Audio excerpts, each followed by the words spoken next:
CPIയെ UDFിലേക്ക് ക്ഷണിക്കുമെന്ന് പറഞ്ഞ കോൺഗ്രസ് നേതാക്കളെ പരിഹസിച്ച് CPI സംസ്ഥാന സെക്രട്ടറി ബിനോയ് വിശ്വം.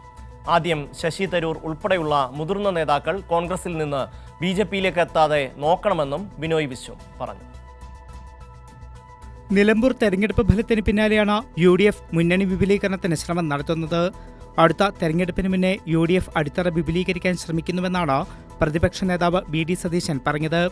CPI, കേരള കോൺഗ്രസ്, മാണി വിഭാഗം എന്നീ പാർട്ടികളെ മുന്നണിയിലെത്തിക്കാൻ ചർച്ചകൾ നടക്കുന്നുണ്ടോ എന്ന ചോദ്യത്തിന് അടുത്ത തെരഞ്ഞെടുപ്പിന് മുന്നേ കേരള രാഷ്ട്രീയത്തിൽ ഒരു വിസ്മയം നടക്കുമെന്നാണ് പ്രതിപക്ഷ നേതാവിന്റെ പ്രതികരണം. തെരഞ്ഞെടുപ്പിന് മുമ്പ് കേരള രാഷ്ട്രീയത്തിൽ വിസ്മയമുണ്ടാകുന്ന തരത്തിൽ UDFിൻ്റെ അടിത്തറ വിപുലീകരിക്കും. ഞാൻ ഒരു കാര്യവും പറയില്ല അതിനെ സംബന്ധിച്ച്. വിസ്മയം ഉണ്ടാവും കേരള രാഷ്ട്രീയത്തിൽ.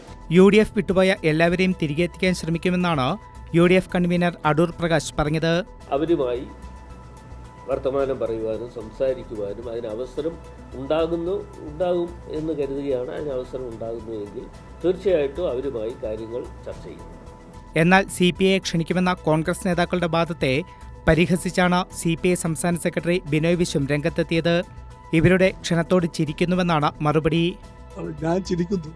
ഞാൻ പറയും, അടൂർ പ്രകാശ് ദയവായിട്ട് ശ്രദ്ധിക്കേണ്ടത് രണ്ട് നേതാക്കന്മാർ, വർക്കിംഗ് കമ്മിറ്റി മെമ്പർമാർ, ചെറിയവരല്ല, സ്ഥിരമായിട്ടുള്ള മോദി സ്തുതിയിലാണിപ്പോൾ. ഒരാൾ മലയാളിയാണ്, ഒരാൾ ഉത്തരേന്ത്യക്കാരനുമാണ്.